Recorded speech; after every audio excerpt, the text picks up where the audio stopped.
Hello, Nick. How's it going? It is going. We are about to get 3 inches of rain here in Pennsylvania over the next 36 hours.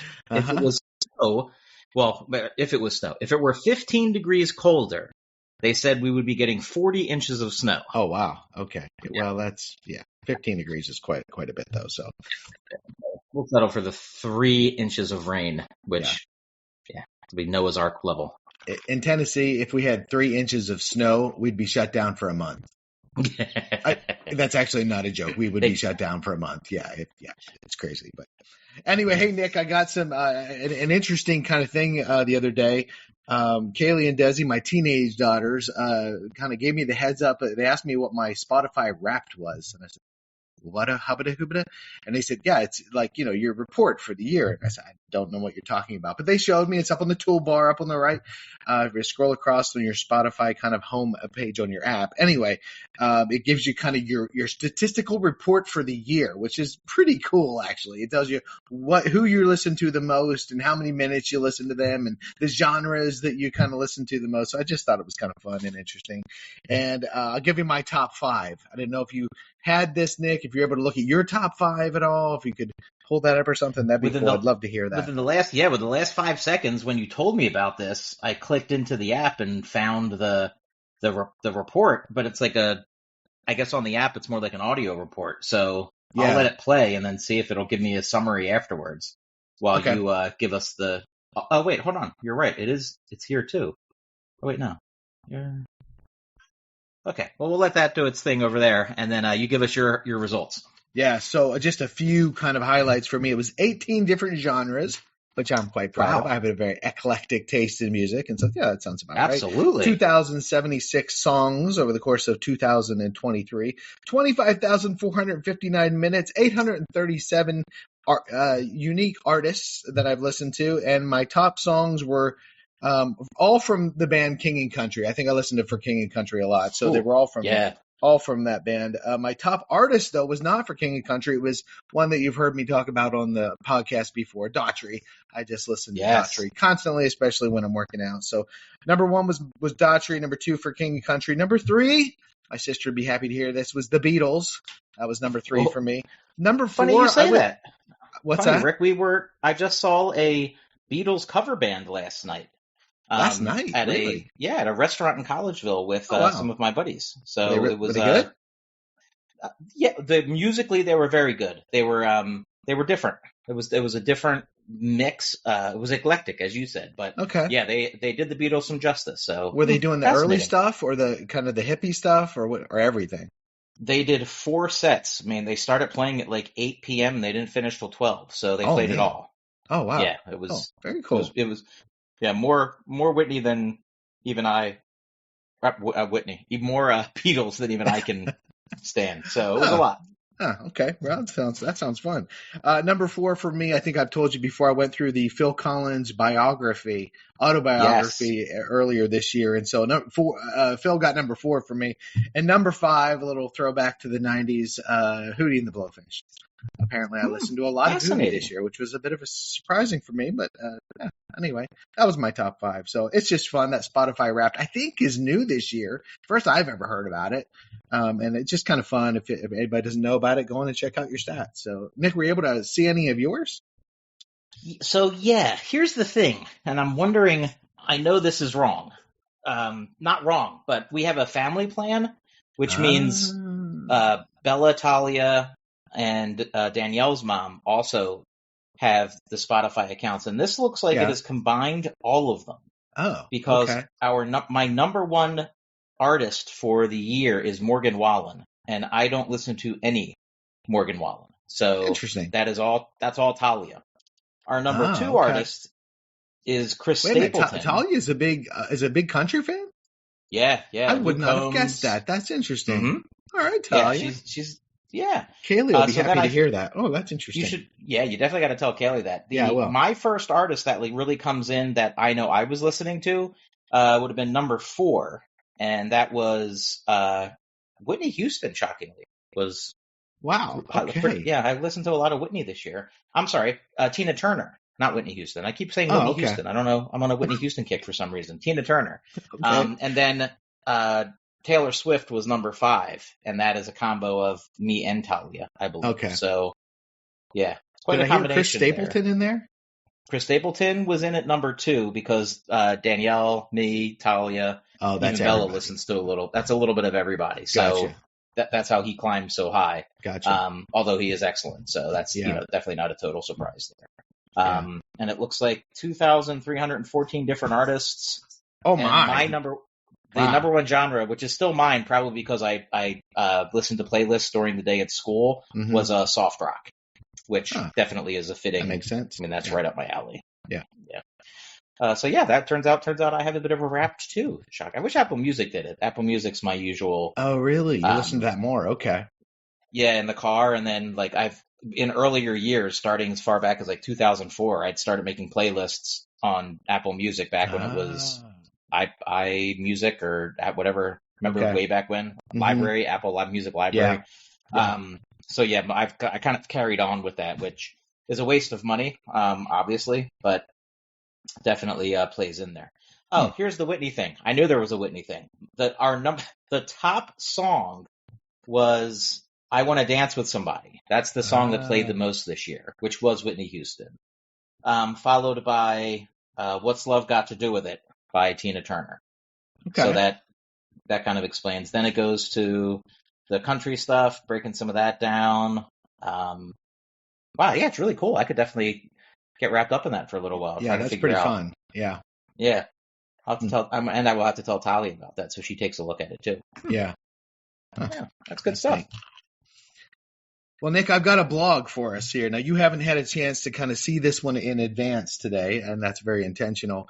But so I guess I'll just read it, and then we can kind of discuss. How's that sound? That sounds great. All right.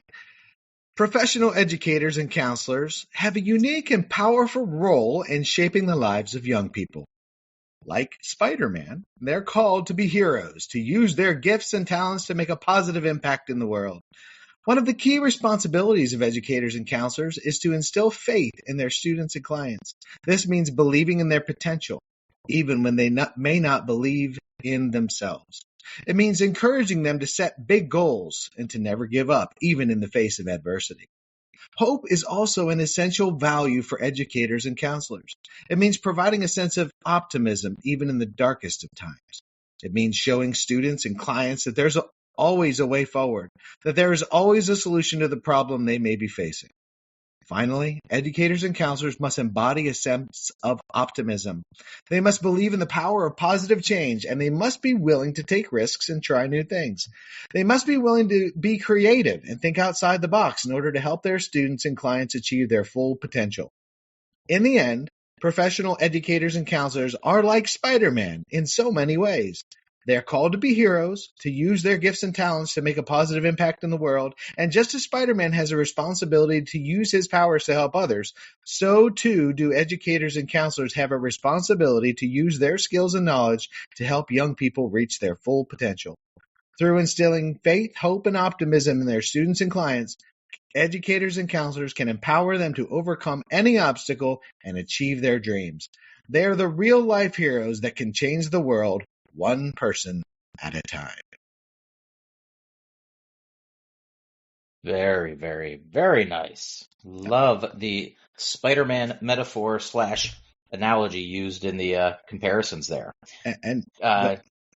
So many immediately so many things pop to mind. But yeah, go ahead first. I'm going to hear you break down some of the inspiration there. Yeah, let me give you the punchline here, Nick, to this particular blog.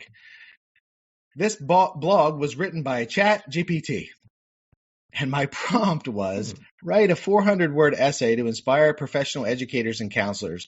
Use Spider-Man as a metaphor for the responsibilities and opportunities to help others. Include values of faith, hope, and optimism. Fascinating. Yeah. You basically just summarized my notes. Okay. Which was the prompt you gave. Yeah, which was the prompt you gave ChatGPT. So it makes even more sense. Yeah. It's fascinating how data, garbage in, garbage out, or the analogy of data rich, information poor.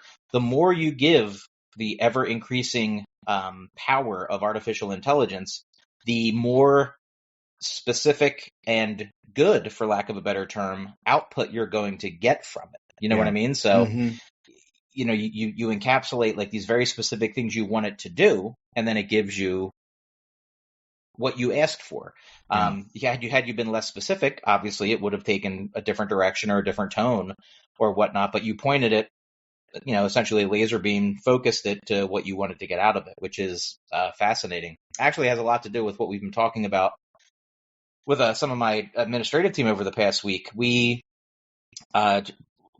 as we approach the new year and get closer and closer to standardized tests and stuff, we wanted to leverage a little bit of artificial intelligence. So there's a product out there that is gaining some traction. It's about 1 million users across the country right now. It's called Magic School AI. Okay. So you just Google Magic School AI. And then you can get a free trial.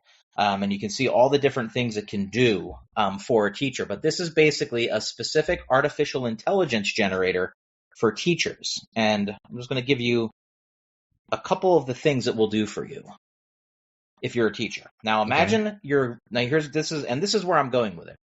This is a great tool if you're a good teacher because it can save you time and it can let you organize things a lot faster. I would argue that if you're not a very good teacher or you're not willing to put the time and the energy in, that I don't know how much this is actually going to give you, if that makes sense.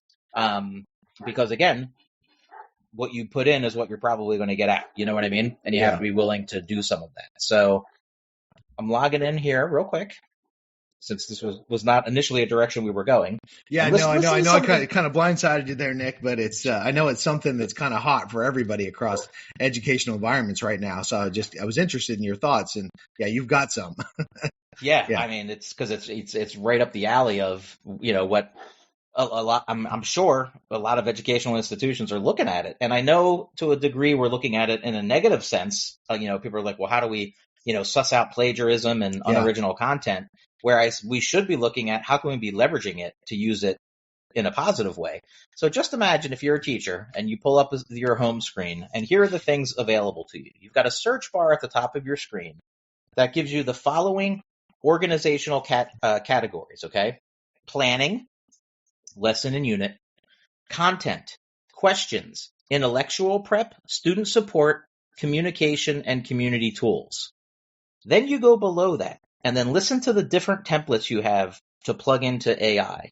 And this is a relatively long list. I'll skip some of them, but I think including a lot of these is going to be good for you to appreciate what it can do. Now, these categories, if you click on any of these, it brings you into basically a text-prompted screen and lets you generate these things, okay? Report card comments, student work feedback, text rewriter, lesson plans, multiple choice assessments, IEP generators, academic content, text translator, informational texts. Listen to the description on this one. Generate original informational text for your class, customized to the topics of your choice. Text level lore. Take any text and adapt it to any grade level to fit a student's reading level skill. Oh, wow. Rubric generator. Text proofreader. YouTube video questions.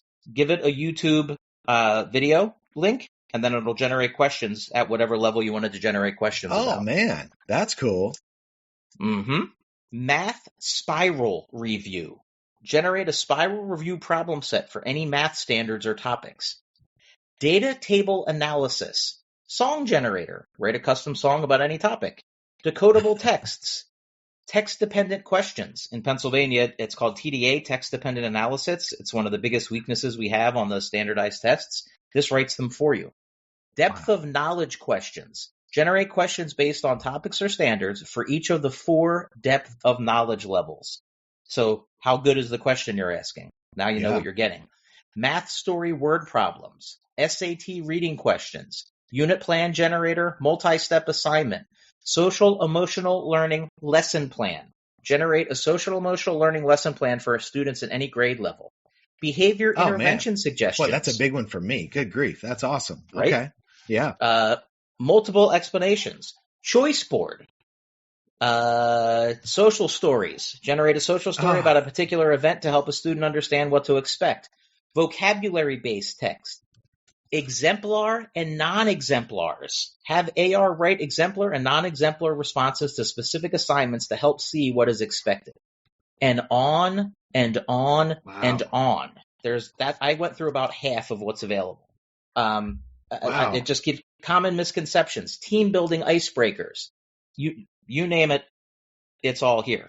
So Bella on Tuesday has what's essentially a midterm on all of the major world religions. I think it's like a 20-page packet of test review. I went to text information generator, put 8th grade reading level, which is 1 year below Bella's reading level, but I figured make the reading level easier. Yeah. I typed in, write a summary of the 10 major world religions, and then I listed the names of them as were on her study guide. And then it generated me a 3-page summary of all those religions. So while she's working on her own study guide that the teacher gave her, we just generated our own. Oh, man. With all the same information. Then I generated multiple choice questions, and then I went and on YouTube found a 6-minute summary video of the 10 major religions and had it do a test quiz prep and a YouTube video summarizer, and then emailed it to her. Wow. I mean, wow. Nick, this is Magic School AI. What does it require? Does it require is it a monthly fee or what's the membership? Yeah, you can get a month.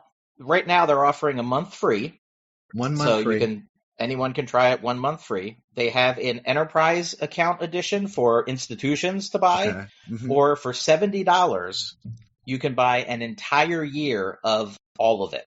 So the advanced platform, an entire year. Now think about this as a teacher, right? Or a counselor or whatever, Yeah. right? For $70, you get everything I just read you. Wow. I'm thinking that's pretty darn good. I mean, yeah. That's less than $10 a month, for some pretty impressive artificial intelligence, and it's always growing. Like they're building this, they're building this out as they've, launched it, and they're really making it powerful here. So it's a pretty impressive technology. And so, the blog you just did basically speaks to what it can give you in a lot of ways. You know what I mean? Yeah. Yeah, we're not getting any kickbacks from Magic School. I mean, I'm just hearing about this for the first time, but wow, what a resource. There are probably other ones as well, right, out there. But wow, that's incredible. That's incredible. Yeah, it is incredibly. Yeah. It's if you're on LinkedIn, the president of Power School, or the owner, who's a former teacher and a former administrator, is pretty present on LinkedIn and talking about things the company are doing and everything. So you can actually follow that. But let me just click into the one that grabbed your attention real quick, Rick, which one was that grabbed your attention? Social emotional awareness lessons or social stories. Those were the two that jumped out at me as being particularly relevant for my school counseling students. All right, so let's just pop in. I'll pop into SEL lesson plan. Yeah. The puppies are very excited too. You can tell. So here's the plate it's giving me. First, it asks me the grade level. So you can pick anything from pre-K to college level. Mm-hmm. All right. Then SEL competency, and then it gives you 5 categories: self-awareness, self-management, social awareness, relationship skills, responsible decision-making. Then topic standard objective. This is where you put in. Be as specific as possible. And then at the very bottom, additional criteria for the content you want. So let's just say you wanted, pick a grade level for me. Yeah, 4th. All right, 4th grade.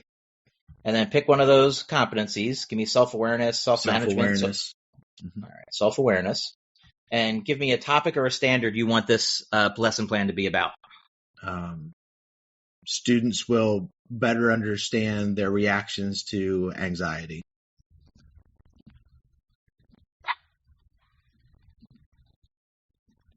Okay. And you want it to have any other additional criteria? Anything specific you want to make sure that's in there? No. Okay. All right. Generate. Okay. Exploring our reactions, understanding anxiety. Objective. Students will be able to recognize and understand their reactions to anxiety. The assessment. Have students complete a self-reflection worksheet where they identify and describe their personal reactions to anxiety. This will allow you to assess their understanding of the topic and their ability to apply self-awareness and recognizing their own emotions and responses, with a link to generate that worksheet. Key points.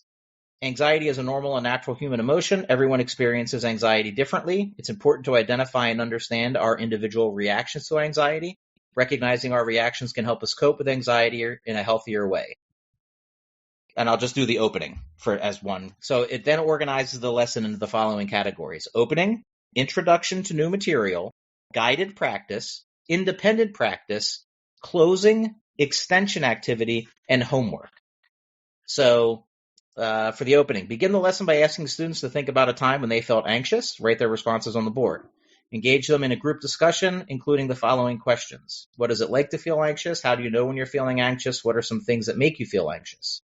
And then I'll give you, in guided practice, one of the things they give you. Divide students into small groups. Assign each group a different scenario that may cause anxiety.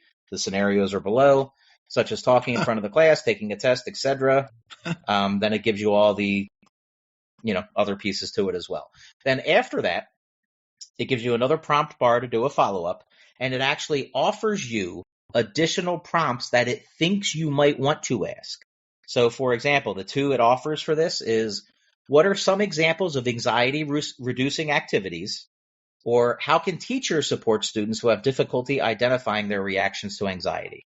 So it's already prompting you to build more. Wow.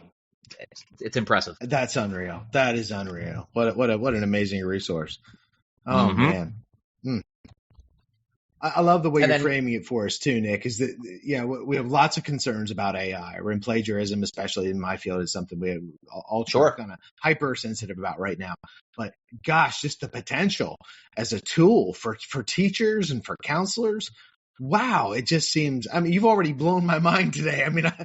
I thought you were a little more kind of in depth on this topic than I was, and I was interested to see, but had no idea kind of the things you're sharing with me. This is amazing. And here, one other point, and then I'll drop. We can drop the AI conversation for now, but revisit it later, of course. For the Pennsylvania Principals Association, there was the Winter magazine. They needed article submissions, so I was like, oh, I've got the 16 keys to leadership I've been working on, and writing those blog posts as we've gone, over the past several episodes or whatever. So I'm like, okay, I can kick it to that. So I dumped them all into one Google Doc and pulled up the criteria that are required for the submission. And the whole thing, with all 4 articles combined, came out to like 2,800 words. Okay. Well, they wanted a 1,500 word submission, and they wanted it in APA style. Uh-huh. So I copied it all, plopped it into ChatGPT, and said, please condense this down to 1,500 words in APA format. It kicked it out. It's all still my stuff. They just pulled stuff out of it and gave me that. So what is the difference between what I did and what we would normally do, which would be give our work to a peer to review and do edits for us, or doing proofreads for us, or with a dissertation, you're giving it to your dissertation committee of 3 to 4 people, and they are making their revisions to your work. By the time you submit an article or a dissertation, it's been edited, it's been proofed. What's the difference of human beings doing that work or the AI, which was generated from human being responses, doing that same work? Yeah. And I think that really starts to ask those philosophical questions because otherwise maybe I would have said, you know what, I don't have time to get 2,800 words down to 1,500 words. Like, I just don't have the time to do that.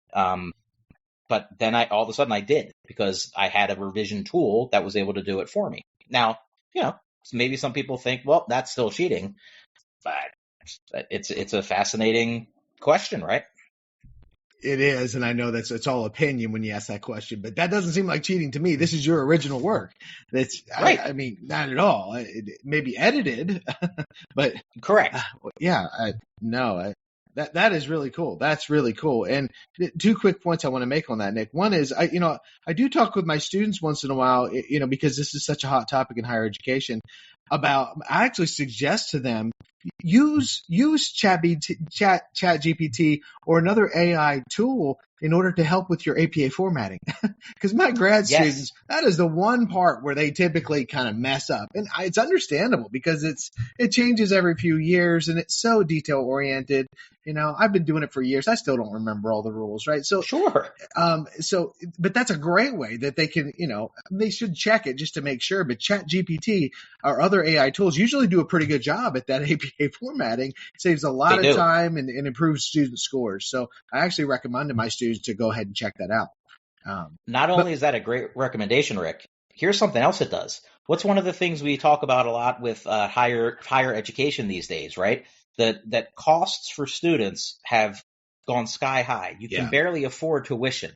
So what's one way to pull back on finances? Well, how about giving professors time back, right? You having artificial intelligence do your APA checks instead of having super intelligent professors doing what's essentially proofreading work. Yeah. You know what I mean? Yeah. You pull that off of them, and then they can actually be doing intellectual work or teaching or researching. Yeah. And then you have, more bang for your buck, or at least it feels like you should. Yeah, that's a great point. Yeah, digging through writing formatting, and I spend a lot of time doing that, where it would be a much better use of my time would be encouraging critical thinking, asking good questions, expecting good responses and reactions. Yeah, absolutely. I agree.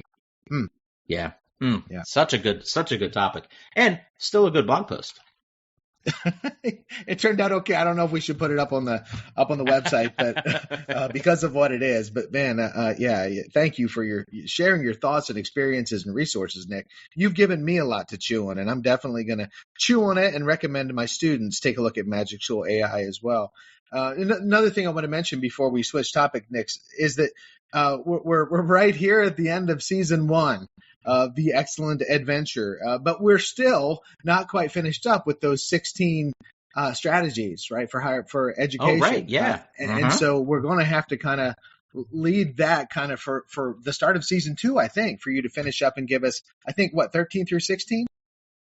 I believe it's 13 through 16, and that's going to be one of our cliffhangers that we will leave our audience waiting for more in season 2. So very excited for that. Absolutely. And since this episode's dropping right around the holidays, Rick, and some people might have some time off, I'm going to give a video game recommendation too, because your artificially intelligent blog post was about Spider-Man, and my brother and I just finished completing the Spider-Man 2 game from PlayStation.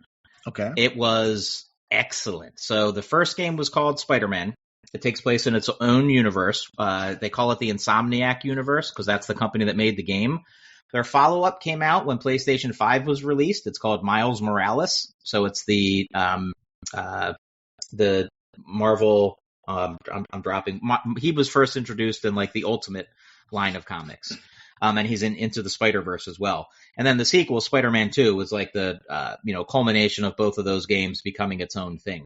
Amazing story, great comic book story featuring Kraven the Hunter and their take on the Venom trilogy. And it's the first video game I completed 100% of every activity in the game, meaning not just beat the main story, but completed every quest line, every side mission, every trophy. It's a complete finish of the game. That's how good it was. It was just so amazing. So my brother invited me on. We watched the Video Game Awards last week, where they it's like the Oscars for video games. Spider-Man 2 was nominated for a ton of them. It didn't win any awards, but it was still my favorite game of the year by far. So wow. Pretty, and Nick, pretty how cool. long and you and Mike did it together? You went through the game together? We were playing at the same time, but it's not a co-op game. So he started before me. He was like, "You got to get in on this. Like, you got to give it a try." Okay. And then I jumped in about 2 weeks after he did. So he finished that far ahead of me. But we were kind of like, talking about it as we went back. Oh, I see. Okay, you were each playing it individually, but kind of parallel. Yeah. How long did it take you to do the game? If you just want to mainline the game, meaning if you just do all the main story missions and don't do any of the side quests, I think you can beat it in about 25 hours. Oh, okay. And then I don't even know how many hours I have in with all the side stuff. It's considerably more than that overall, when you add them up. I know one person in my household who's going to be interested to hear about this. Mr. I wonder if Toby that is would going be to be Toby. fascinated. Yeah, he's going to be fascinated to hear about this. So, yeah, good stuff. Thank you, Nick. Yeah. All right. Well, we really tangented off there, didn't we? Speaking of tangents, hey, Nick, I recently saw a trailer for Corn Man 2. What's the subtitle? Oh, well, the decision hasn't been made yet as to what the final title choice will be. There's 3 choices. Oh, okay. Okay. For that. So what you saw, although it was the trailer, there's actually 2 other screens with the title that could become the title. So since you asked, where are you, Corn Man? Oh, it's not there. Because we've talked about the Corn Man in the past on the podcast that some folks may remember, and I wonder if maybe we could even throw a link up there for folks to take a look at the trailer for the sequel. The sequel at this point. We don't have an official name, but for the sequel. Yeah. So the sequel drops on this coming Friday. Okay. That's the full sequel. The full sequel drops on Friday. Okay, I had no idea. At the second annual. Now we're calling it the Holiday Film Festival because it was supposed to happen at Halloween, but with the hip surgery, we had to delay it. So, is this for this is the kids? You're doing it with your students again? Oh, yep. Wow. Okay. Yeah. I didn't know if this was independent. If you were doing this again with it's a special education class, Nick. It's it's our social dynamics class. There's 2 movies that they produced that will be debuted on Friday as well, and several groups wrote scripts as well, but they didn't produce their movies. Oh, okay. So they'll be getting that along with the Corn Man. So here are the 3 titles that are in consideration for the movie drop on Friday. All right. A Very Corn Man Christmas. The Corn Man Claus, Sleigh Bells Ring. Or Stalkings by the Chimney, A Corn Man Christmas. Wow. All good. How do you decide between those? It's like what I'm thinking is, as Mike is doing the editing, I have a feeling the right title will basically reveal itself. Okay. While I think any of these can fit, it's tough. I would say A Very Corn Man Christmas has the lead, I would think. Yeah, that's pretty good. I was thinking that too when you said them. I like that. Yeah. We made some changes. Complete? Filming was completed last week. Okay. And then the director and producer and visual graphics coordinators, Nick and Mike, began their work earnestly late last week and into the weekend. So there's been some additional special effects that are. I'll give you one hint because you've seen sort of the trailer. We're merging the realm of real world cinematics and animated. Yeah, that was film very cool. as well. Yeah, okay. So there's going to be some cartoon mixing with the real world situation neat. There.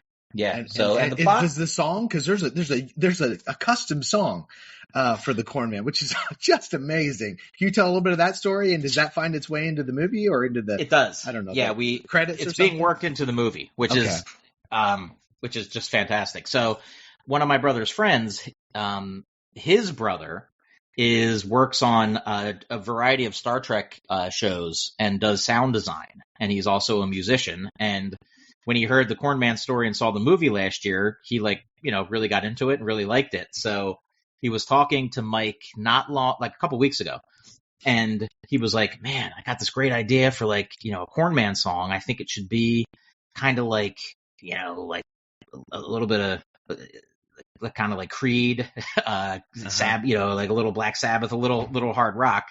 And he kind of gave his idea, and my brother's like, I got to edit the actual film. I just don't have time to do that or whatever. So he just went ahead and did it and created an original song called The Corn Man, which is quite impressive. So it will debut in the movie. And we'll give Keith Varney's brother credit for it. So yeah. You sent the Yeah. preview and that song to me a couple days ago, I think, and we all sat around the couch and watched and listened. And we were just cheering for all of it. We're like, whoa, that just made our night. That was incredible. So Yeah, so well, wait much till fun, Friday. such good Just stuff. wait till Friday, because then you'll be able to watch the full movie That's this awesome. coming Friday. And we can get a link on the website or something like that, just so folks have a. Oh yeah, a we'll way plug to- it up there. Yeah, that would be great. Similar to Zack Snyder, you know how Rebel Moon is in the theaters this week, and then it debuts next Friday on Netflix. Yeah. The Corn Man will be revealed at a special screening on Friday, and then come to YouTube right afterwards. Yeah, what a great Christmas present for folks. Oh, that's fun. All right, that's lots of tangents. We have some developmental assets to get to. In fact, Nick, this is the final 2. We've been working at this for over a year now. We've been methodically walking through the Search Institute's 40 developmental assets. It's the 40 factors, half of them internal, half of them external, that help kids be tough despite tough circumstances. It is the science of resiliency. It's not necessary to have all of them, but the more you have, the more resilient kids are. So it's a fascinating research that you and I didn't do, but the Search Institute has done, kind of really doing a meta-analysis over 50 years of looking at child development and thriving and resiliency. And they've identified 40 specific factors. And the list that we've looked at is specifically adolescents. What are those 40 factors? Again, we've methodically walked through about two at a time over the course of the past probably 15, 16 months. And we're finally to the end. We're finally to number 39 and 40. Which is just unbelievable. And it's been such a joy going through all of those as we have. And I'm really looking forward to tackling these last 2, which, for lack of a better, if they're a great 2, I think, to wrap up on. I think so, in too. terms of, things that really can help kids in the future there. So looking forward to getting right into them. Yeah, there's so much optimism in these last 2, I think, in particular, that, I don't know if it was intentional from the Search Institute to kind of craft it like that, but it feels good to kind of to look to end on these 2. So let's go ahead and get started. I'll read number 39. Maybe we'll have some discussion, then we'll get to the last one. Number 39, sense of purpose. A young person reports that my life has purpose. That's number 39, a sense of purpose. Thoughts, Nick? I mean, there's so many that it sounds so broad, but when you put it in context with the other assets that we've discussed under the categories they fall under, really, how many times over the course of the past year have we talked about the things we do in our daily lives and our jobs and our family lives and situations with friends, etc., where when we don't feel a strong sense of purpose, you can lose your way pretty quickly. The purpose is in a lot of ways a guide map to fulfillment. And students feeling the sense of purpose, no matter what that is, it doesn't have to be in one of the helping fields like we talked. It could be just pursuing a passion that can lead to a career. It just gives you a way to focus your energy. And as we know and have discussed through the other 38 assets so far, you get that in a lot of different ways. So maybe for a student going into high school, their purpose that they find is baseball. And that then leads to, because we know, less than 0.1% of people are ever going to make that a professional living, but you learn the value of discipline in having to practice and perfect practice. And then down the line, you find a passion for, oh man, I'm really good at math. And if I take my skill in, being able to work for 2 hours a day towards something I love, then all of a sudden I become an accountant and I find passion and purpose with that. And there you go. So purpose can take a lot of different shapes and lead to success down the road. The question is just finding the thing that is that purpose. And we need all the things we've talked about, right? We need schools, we need church, we need community, we need family, we need friends. All of those are factors that play into this. So that would be my initial take on such a big thing, as we're talking for what we're talking about. What do you think? Yeah, Nick, we've talked about this before in the content on the show, in the context of the importance for teachers and counselors and educators and administrators and coaches having purpose for themselves, right? And you can even term that as a calling, right? Spiritual or otherwise, a calling, something that they're passionate about, they feel created for, because it's a great kind of, it's that spot where your gifts and talents meet up with the need that exists in the world, right? And you discover that and become passionate about doing it, whatever that might be, whether it's helping other people or teaching or fixing cars, and changing tires, whatever it might be. You find your goal, you find your purpose. Yeah, Nick, I watched a fantastic movie, probably 3 weeks ago. Right? I think it was over Thanksgiving. I don't know if you've seen this one yet. It's on Prime Video. It just came out. It's called A Million Miles Away. Have you seen this?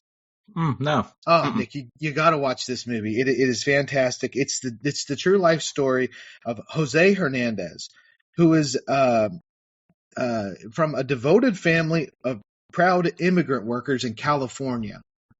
And he has had a dream early on in his life to become an astronaut. He watched the last Apollo 11 mission, or the Apollo mission, and he had this dream that he would one day become an astronaut. I mean, this is a kid with as few of these developmental assets probably as you can imagine, because of kind of the circumstances that he grew up in, kind of as his family was migrant workers. But as he grew up and he was inspired by teachers and inspired by his parents to continue to press forward, he applied for the astronaut program. Of course, he went through lots of schooling and education, far beyond what anybody would expect he would do. And he applied for the astronaut program 12 times. He got turned down 11 times, year after year after year after year. And finally, on the 12th, he was accepted. But there's this little thing in the movie. There's this a pathway to success that he identifies as being critical for him. And I want to read those 5 because I think it's pretty cool. So the number one thing you have to do in order to have success, to find your purpose, is just this. It's number 1 is find your goal. Find your goal. Number 2, Jose Hernandez says, know how far away you are from it. Know how far away you are from your goal. Number 3 connects to it is draw a roadmap. How to get there. Number 4, if you don't know how, learn. If you don't know how, learn. I think that's something so critical for our students, right? That we work with, and the kids we work with, is they don't know everything. They're not gonna.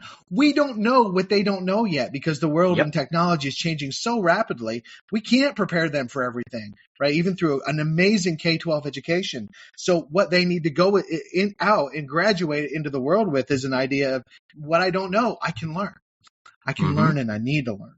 And number 5, when you think you made it, you probably have to work harder. And boy, that one comes through in the movie so clearly. When you think you've made it, you probably have to work a lot harder. And his story is incredible. Michael Pena plays the main character, the main role.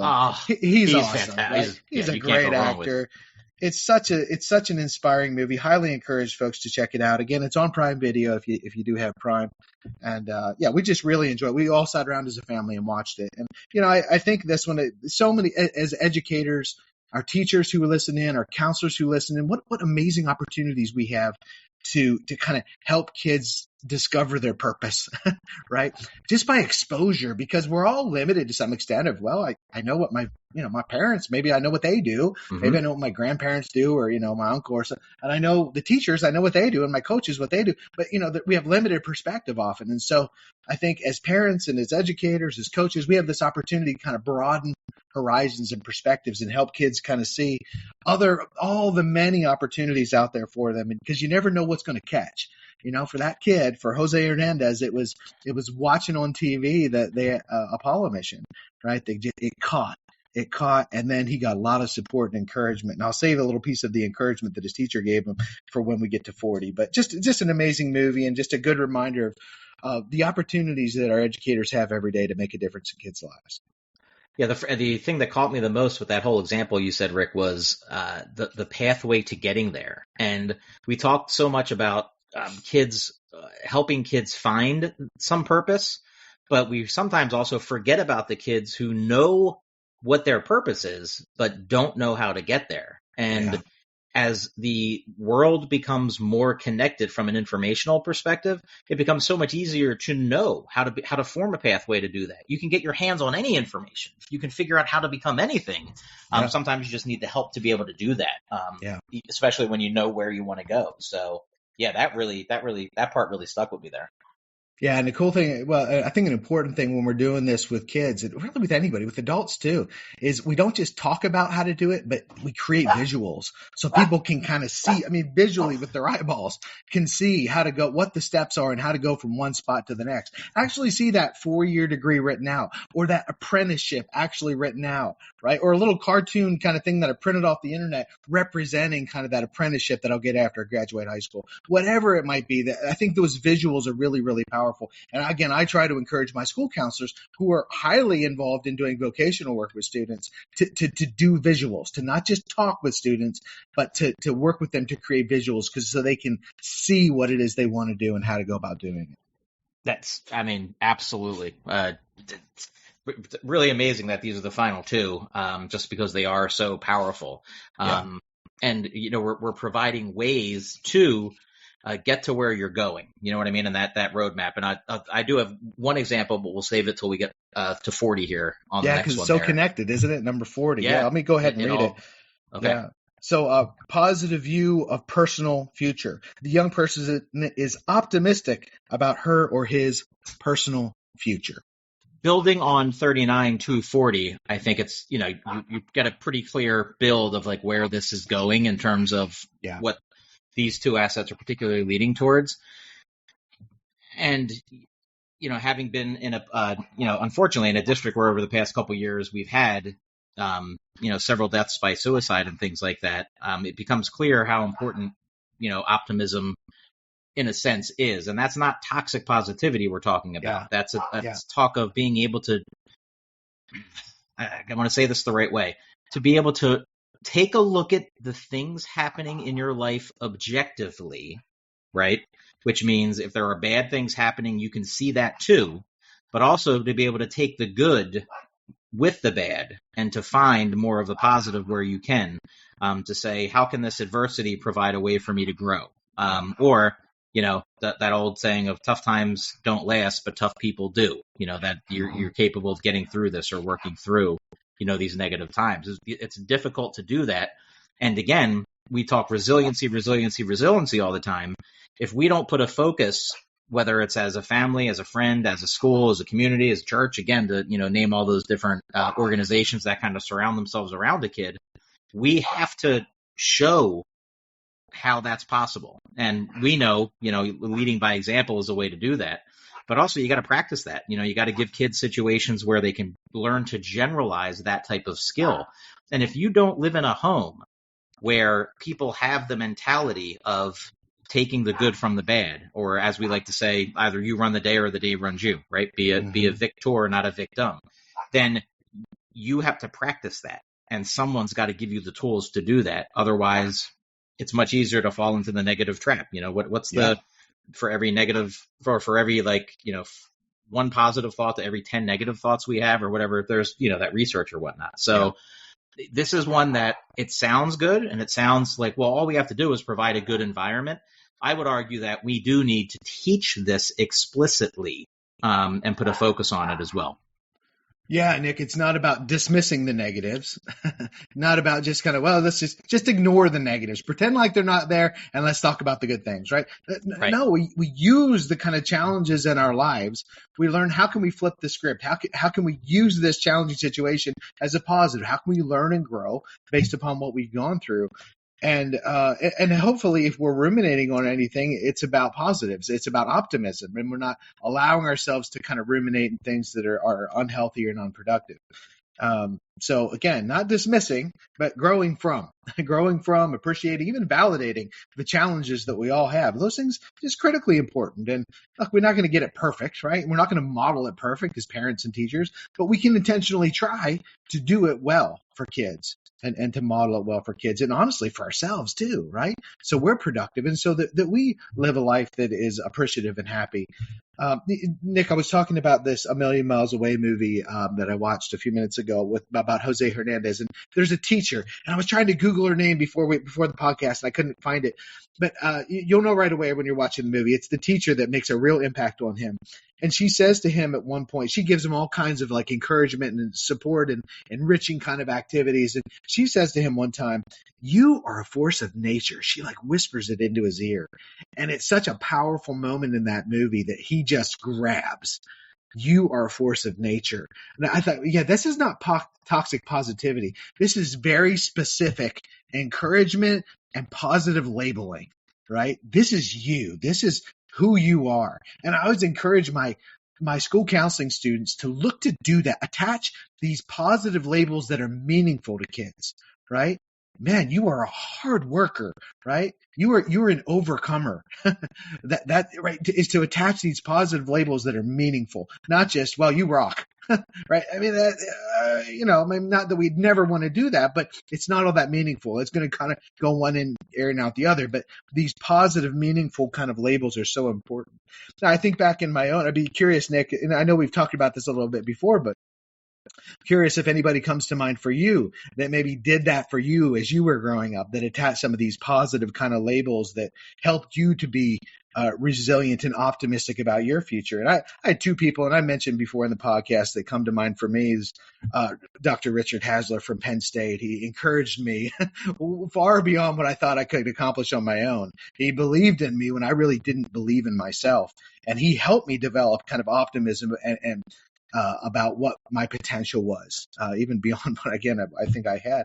And another one that I've talked about, and it was my boxing coach, Coach Bill Rabel. And, he was always kind of doing those kind of whispering in my ear, these kind of positive affirmations. And gosh, I guess it was maybe a year ago or something. I forget what it was that was posted online, and he's on Facebook, and Christy posted something. Oh, I think it was a weightlifting thing I was doing, and Christy had secretly recorded it and posted it. And Coach Rabel, he put in there, his comment was, Rick was always relentless. And I thought, that kind of thing, like that made me feel good for months. I still feel good about that. And I'm like, I made sure to show my kids, look what my coach said about me. I was relentless. Like, I'm not very smart. I wasn't that great of an athlete, but I am relentless. And that is something I can grab onto. And when there's challenges, okay, I know I'm not all that smart. No, I'm not athletic, but I am relentless. And so I can work at something until, I get there or decide to go in a different direction. So it's just those kind of things. What a great opportunity we have for kids to be that whisper in the ear that makes a difference. The kids kind of those powerful moments that even if we don't know that they're meaningful, but a lot of times they really are. So Nick, what are your thoughts?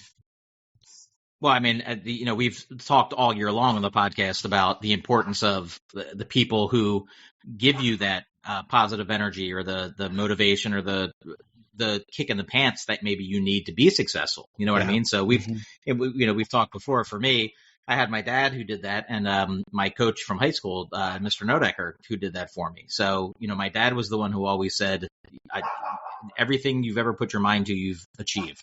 So I know you'll achieve this too. And Coach Nodecker was the one who said, I know you can do even more than that, whatever that was. That was kind of like, oh, okay. Someone has even higher expectations. So I've got to push harder or try harder or do better. And those are the things that matter. And that had an impact because here you are 48 years old and, your coach from college is still having a positive impact saying those things to you. Yeah. Is it still meaningful? It still works towards those things. So it can't be overstated, the importance. And also, like you mentioned, the specificity of those compliments, like saying you rock is much different than saying you are relentless, because being relentless means something very specific. You rock is great, but at the same time, it doesn't really communicate, a specific, like words like awesome, etc. Those are good things to hear, and those are the easy ones you have to use most of the time. But when the time is right, telling someone they're a force of nature, they're relentless, anything they put their mind to, they're capable of achieving. That's what are those specifics that drive people in, narrow and zero in that focus. It's Adrian from Rocky 3, right? Like identifying that Rocky was scared, that he was afraid, that he thought he was a fraud. And her saying, what anyone else thinks of you doesn't matter. What matters is what you think of yourself and what you can live with, which gives him then the focus specifically that he needs to be successful there. So, that ties in directly. these two things also in particular, just we had on Thursday, we have our school-wide MTSS meetings, and we had a program come in to speak to us that's started up in our area, and they basically offered their program for free for 30 of our families. And you've probably heard of it, Rick. And I meant to ask you about this last week, but because I started reading about it before they came in to see what it was all about. The Strengthening Families program. It's Dr. Carol Comfer. She's the one who originally put it together. It's back from 1982, originally from a drug abuse grant.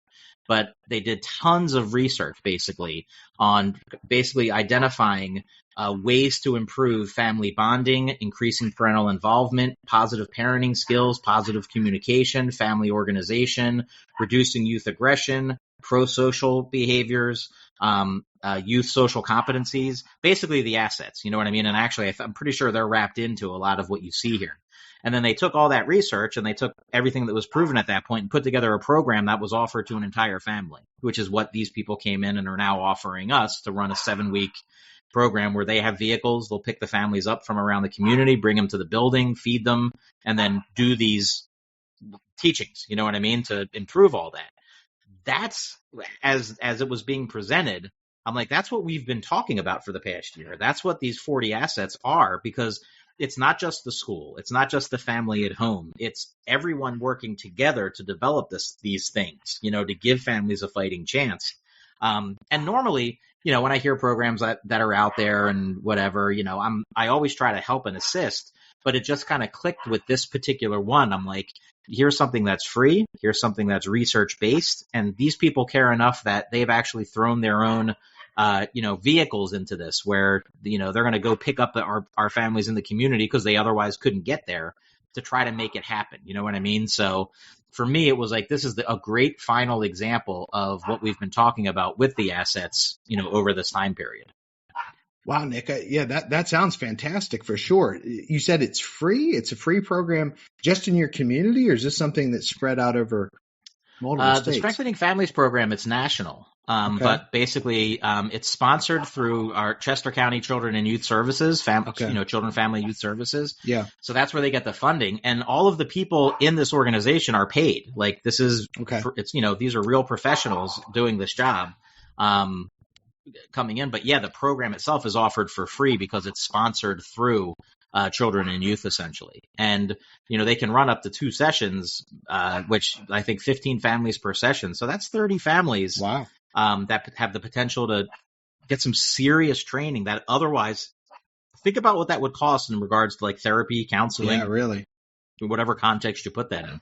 Yeah, that sounds fantastic. And I'm not familiar with it. I didn't even, when you said the name of the lady with the leadership, I didn't even recognize that. But I'm going to take a look at it. Strengthening Families program. What was the name of the author or the leader of that? Her name is Carol with a K. And the last name is Comfer with a K, Kumpfer. And if you just Google Strengthening Families program, it'll come up. Yeah, I'm going to take a look at that. Interesting. And then is it the task of administration and maybe the counseling program to refer specific families to that program to try to get buy-in? Yeah, interesting you mentioned that part, Rick. The idea is that it's a universal screener, meaning we advertise it to everyone, right? And we see what 30 families we get. However, as well as I do, you cast such a wide net, sometimes the net doesn't catch anything. So our counseling team is who they present it to. So we are putting together a list of families we really think could benefit as well. But they did say the best makeup of the sessions, when you have like 15 families together, are having families of different varying levels of ability and support and things like that. So there's some positive modeling, and everyone can kind of learn from each other too. So, that makes total sense. Yeah. I always caution, in fact, that brings up something for me. I always caution my students when they're putting together small groups, which is students, to be careful not to put all the kids with similar challenges at the same level together, because what they end up doing is modeling. So if you put together a social skills small group and everybody's struggling, I mean, then they're all kind of learning from each other in maybe not necessarily productive ways. So yeah, you have to be thoughtful to get diversity within your group, diversity of ability and skills and experiences. So That's it. I like that kind of approach, that wide net, but then maybe some ideas of maybe some personal invitations to some families who would really benefit from that kind of support. That sounds like an amazing program, and I agree 100%. This sounds like a lot. The emphasis of what's being shared in a program like that sounds a lot like the 40 developmental assets. So many of them that we've kind of gone through over the course of the past year. Last thing I have on this, Nick, to say is I think we have this cool opportunity, those of us who work with kids, to when kids say if, we catch them no, I'm sorry. When kids say if, we say when. And if they say can't, we say not yet. Right? That we constantly look to reframe even the way kids kind of express their frustrations.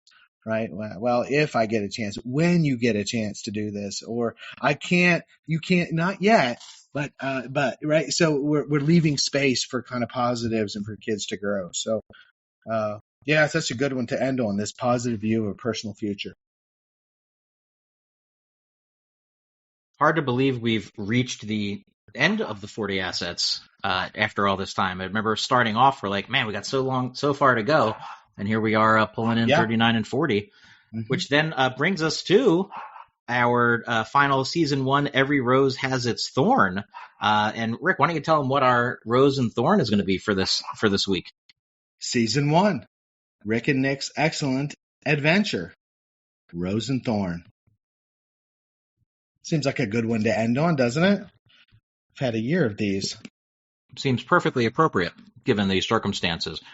It's easy to give my thorn for this particular one because the end of anything can sometimes be taken as a thorn, in that when it's been an enjoyable experience that's generated such good content, when something like that ends, you keep wanting to learn more. You keep wanting, you want more of that. And, for me, it's like one of the ways to stay motivated in what we do. This has been that, you know what I mean? So even in weeks where sometimes it's difficult to, you're tired, trying to get the energy up, the dogs keep barking, obviously.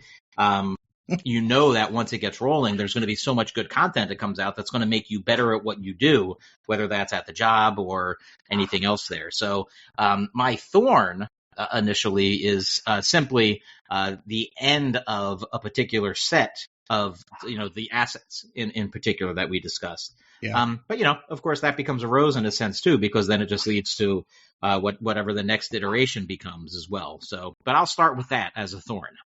Yep. Great. I can go ahead and give my thorn, and then we'll go to roses. So, my thorn. I mean, that's a great point, Nick. I guess my thorn is this past summer and fall, we went from being very regular kind of release and dropping of new episodes to summer and fall. I think we both kind of had some health challenges and kind of the busyness of life, and our episodes just got a little more sporadic. And so, I feel bad for our listeners and the many people who sent in questions that we haven't been able to get to, just because, we haven't been able to kind of make the time to make sure to meet every week to get new editions or new episodes done.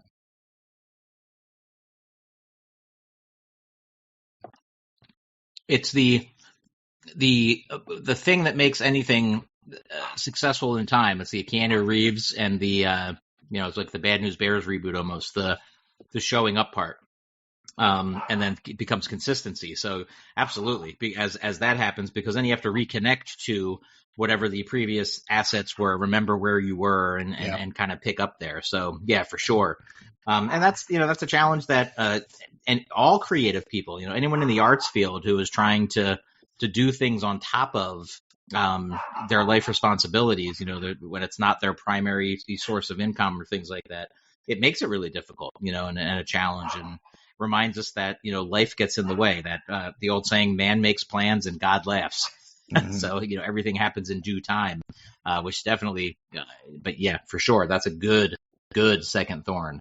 And I think the little bit we've been talking about what the second season will look like, I think we have some good ideas to enable us to provide the same level of content with better consistency as well. Yeah, I think so too. Yeah, looking forward to it for sure. How about a rose, Nick? You want to get us started, or you want me to go ahead and go? Well, you can give the first rose. We'll let you kick it off. Let me give my roses. I've got just two. They're pretty simple, pretty straightforward. From the episodes that we've done, and gosh, how many are we up to? Is this 30? Something like that?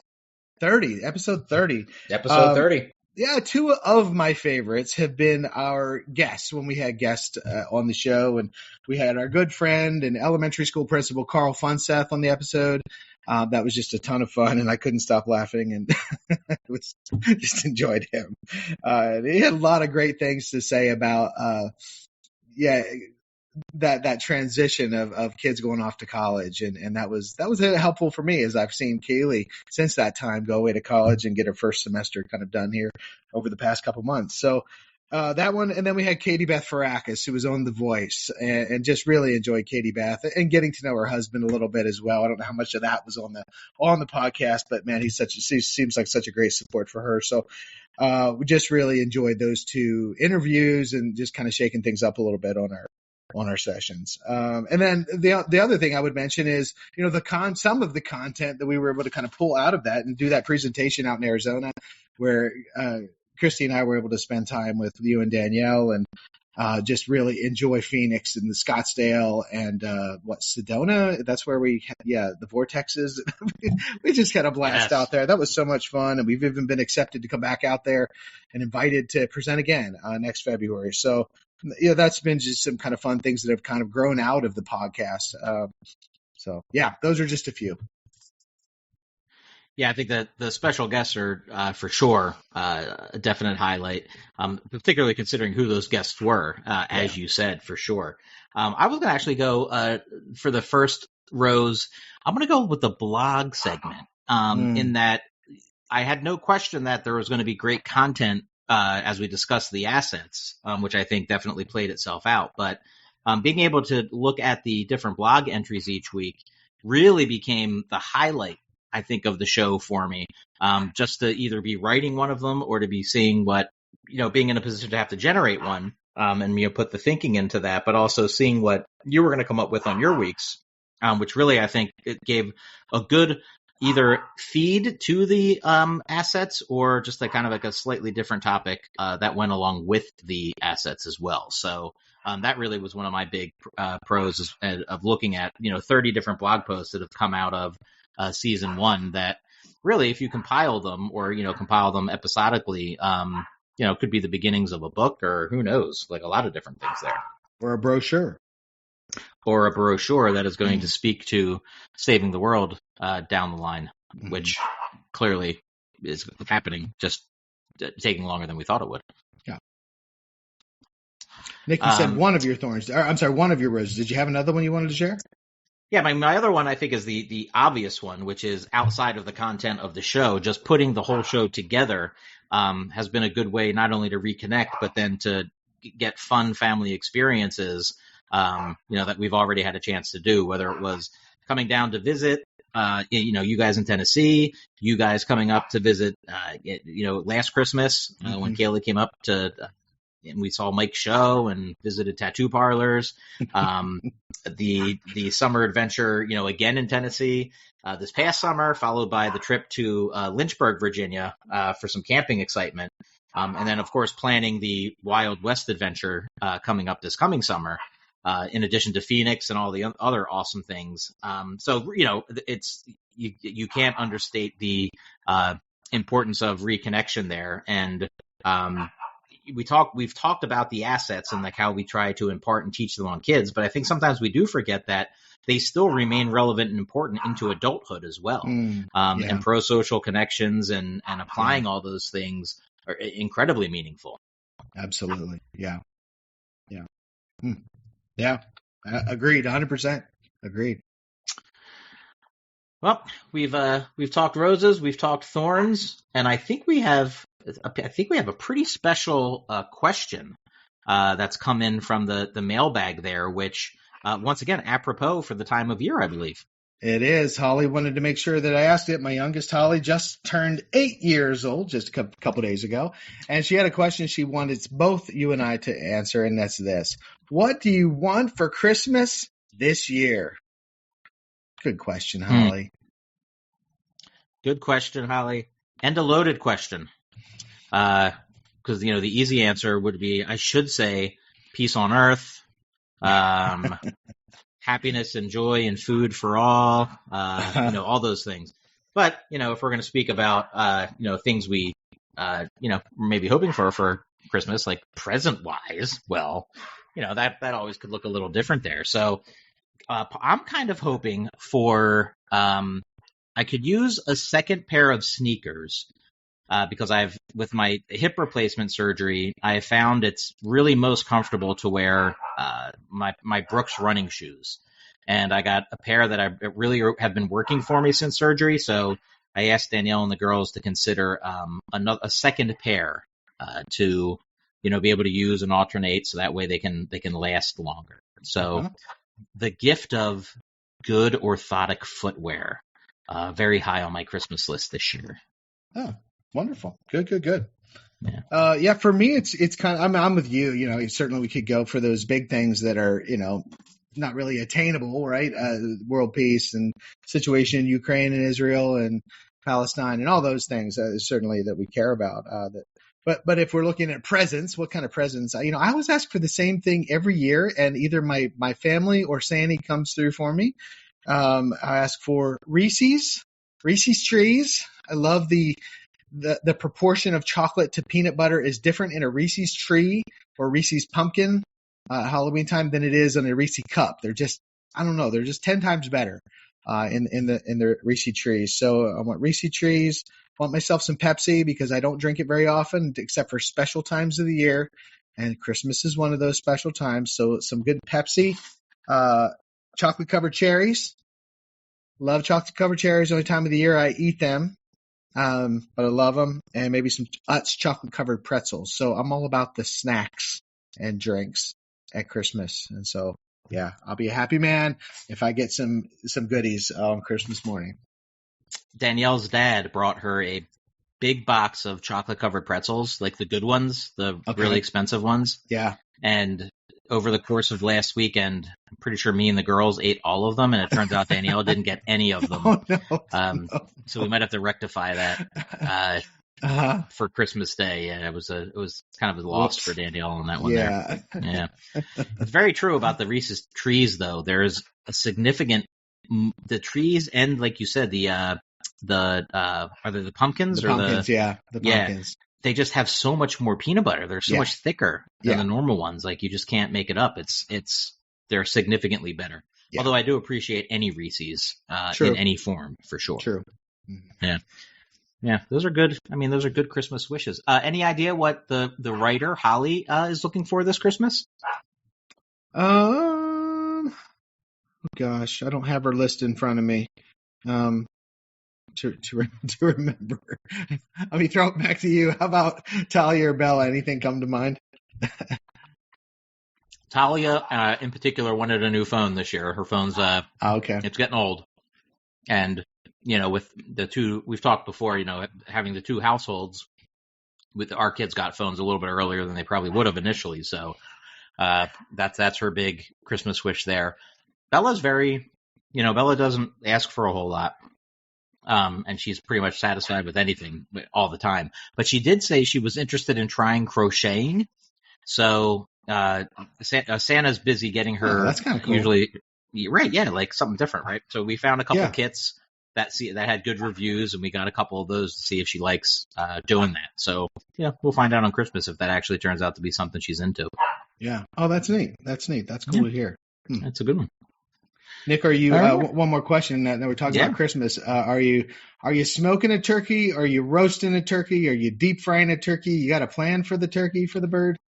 Yeah, normally the past couple of years we haven't deep fried or smoked. Prior to that was what we would do each Christmas. Because my brother and his wife will be on a cruise this year performing. So they won't be around, and he usually helps with that turkey preparation piece. And we're actually going to, instead of doing it at our house, we're going down to Mrs. B's, Danielle's mom's, which Danielle's very upset because she likes having Christmas here. But it just worked out that that's what we're going to do this year. So pretty low key is the plan overall cooking wise this year. How about you guys? Gotcha. I think we're going to smoke a turkey this year. That's the plan. We're going to try to smoke it. Of course, we inject it with the Cajun butter the night before. I'm actually going to try something new this year, Nick. Is that I'm going to try to brine it. I don't know if you've ever done a brine, but I'm going to try that this year. Okay, all right. Like a salt brine, and then inject it after that, and then go ahead and smoke it the next day. So that's the plan. We'll see how it turns out. I'm very interested to see how the brining goes. Yeah. That's going to tell a tale for sure. I need to get myself a big Lowe's bucket in order to do this. A big clean Lowe's bucket. So I'm saying that out loud so I remember. I keep forgetting to do it. But... Yeah, put that on the list. Man. Merry Christmas, everybody. If you're listening to this before or if you're listening to it after, I hope you had a very Merry Christmas and a Happy New Year.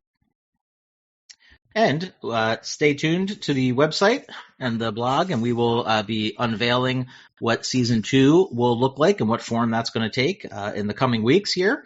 And as Rick said, we'd like to wish everyone a very happy holiday season, no matter what holiday it is you celebrate. And also, find a way to try to make someone happy, over the next couple of weeks. It's a good time of year to do that. Fill a bucket.